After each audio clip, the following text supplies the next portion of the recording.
فيديو اليوم هو ترومبلوي غرين دو كافي، واحد من لي ترومبلوي اللي نحبهم انا بزاف ولي دومونداوهم تاني المتابعين تاعي بزاف. راح نعطيكم كامل لي زاستوس باش يخرجوا لكم يعني لي غرين كافي كيما راكم تشاهدوهم شغل حقيقيين. واكيد كيما ما فنقول لكم تقدروا سوبريميو اي ايتاب وتخليو اي ايتاب. انا نهضر على لانسير مانيش نهضر على لا باز ولا العفايس اللي لازم ينداروا. طبعا مع مقادير وطريقه التحضير راح نسبق ندير هنا الكريم كافي. نحكم لا كريم ليكيد نخلط معها قهوه سريعه الذوبان ونحطهم على النار. واش راح ندير؟ عندي زوج صفار بيض ندير لهم شويه تاع السكر. راح نخليكم كامل المقادير مكتوبين اسفل الفيديو كيما العاده. هنا ما درتش لافاني على خاطر القهوه راح تنكه الكريم تاعنا.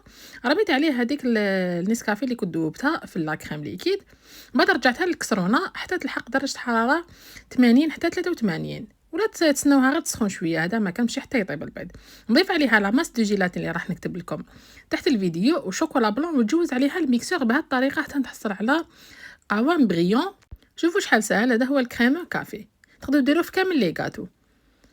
واش راح ندير هنا؟ راح نعمر اي موله يكون صغير على لي غران كافي. انا عندي ميني غران كافي. هنا راح نخدم لكم بخاليني كافي اللي نحتاجو فيه كميه من اللوز، كميه من لي غران كافي. اللي ما عندهاش غران كافي تقدر دير ملعقه تاع القهوه مرحيه. هنا درت كراميل سيك، يعني ذوبت الكراميل بلا ما ضفت له حتى حاجه، وجيت رميته على هذاك اللوز اللي كنت حمصته. هنا لي غران كافي ما حمصتهمش، خليت اللوز كان دافي، رميت معاه هادوك لي غران كافي ورحيتهم وهما سخونين. بالنسبه لي غان كافي شغل يجوا شويه يابسين، الا ما كانش الروبوت تاعكم بويسون ديروا له، عاونوا روحكم بشويه تاع الزيت، ديروا الزيت ورحوا. هنا عندي لا فلور دو سال ولا الملح كيما حبيتو، تحركوا بيان ونروح نديرو كطبقات هانيه. شوفوا الكريمه شحال خرج لي بغيون.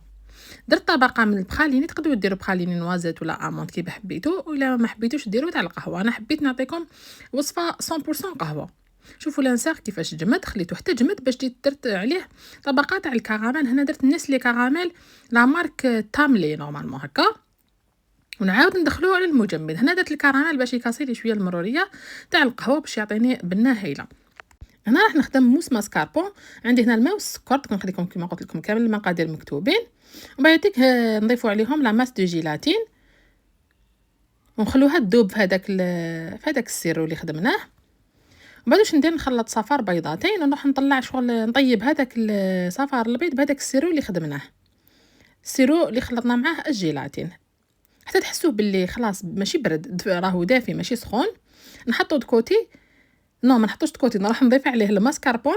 بعد نروح نطلع على كريم ليكيد ونخلطوا هاد المكونات كامل مع بعض. سهله ماهله، ما نكذبش عليكم، برك نتوما تبان لكم فيها مراحل، ما هي قرف سهله وكامل المراحل تاعها سهلين. نواصلوا تضرب حتى نكمل كامل السيرو اللي عندي. نضيف عليه الماسكاربون كما قلنا، نخلطو حتى نحصل على خليط متجانس ونحطو كوتي. نطلع على كريم ليكيد تاعي اللي اكيد لازم تكون بارده وتكون الخفق. كي تطلع لي نروح نخلط نصف الكميه تاعها مع هذاك الخليط تاع الماسكاربون صفار البيض، ومن بعد ندير العكس كي شغل انا نخدمو لاموس عادي. واكيد تقدروا ديروا لها لاروم تاع القهوه باش تحصلوا على داك اللون الباج، هذا اختياري.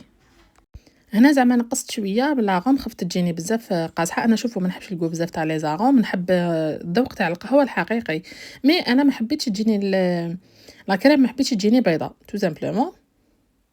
بعد واش ندير؟ راح نخلط هاد المكونات فقط مع بعض. بالنسبه اللي ما عندوش المول تاع القهوه يقدر يسيي لا غوسيت ولا عجباتو في اي مول، ماشي لازم يعني يكونوا عندكم لي مول بروفيسيونيل، خاطر حنايا صناع المحتوى ولا نخدموا برا زعما مثلا لازم علينا نمدو الصوره الحقيقيه.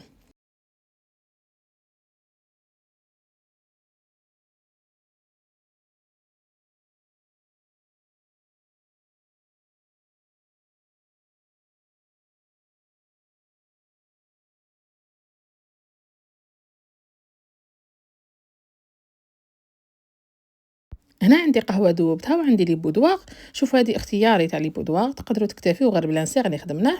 درت طبقه كيما راكم تشاهدوا، ولازم تلحقوا لي كوتي، بالك لي كوتي تنساوهم، طلعوا لي كوتي وديروا لانسيغ تعبزوا شويه لتحت باش يهبط شويه لتحت وتطلع لاموس من لي كوتي.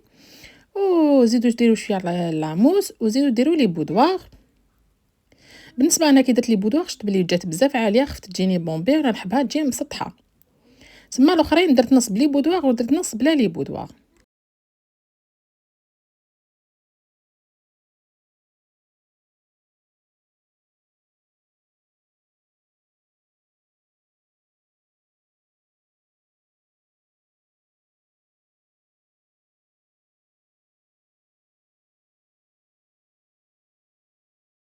نليسيو السطح ونخليوها ليلة كاملة تبات في المجمد.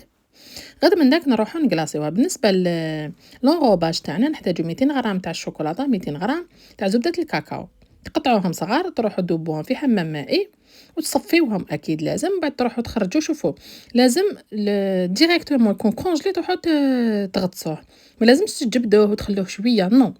ولازم هذاك الخليط تاع زبدة الكاكاو والشوكولا لازم يكون درجة حرارة حوالي 40، يعني دافي، ما لازمش يكون بارد، ما لازمش يكون سخون بزاف. لو كان يكون بارد راح ديروا تجيكم طبقة خشينة بزاف، كي يكون سخون بزاف راح يهبط لنا كاع يديك.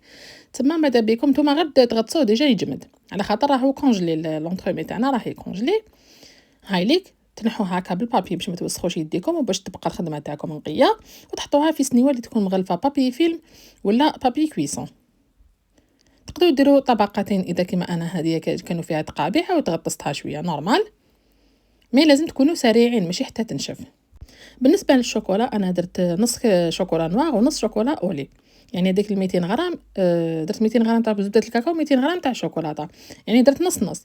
هنا هذه اختياري، تقدروا ديروا غير الكاكاو كما تقدروا ديروا الفلوكاج فولور، هاد الماركه الروعه. شوفوا لي في الفولور اللي تمدوا اون ديري صح قطيفه، ولا تقدروا ترشوه هكا بالكاكاو وتجوزوا الشاليمو. هذا كما يقولوا للكوتي ارتستيك، شغل حاجه كما يديروها لي شيف الكبار كما سيدريك رولي وجماعته، وصح يعطي ايفي بزاف شباب. هامليك لي غراند كافي كيفاش خرجوا، ان شاء الله يكونوا عجبوكم. والوصفه تاعنا سهله مهله برك ما تخافوهاش. الباتيسري قلتها لكم يخدمها غير اللي يحبها، وانا واحده من الناس اللي نحبها وتعبها، يعني يجيني خفيفه على قلبي كي نشوف النتيجه وتعجبني، هذاك هو البليزير تاعي. نقول لكم دمتم في رعايه الله وحفظه، واستنوني في فيديو جديد وصفه جديده. مع السلامه.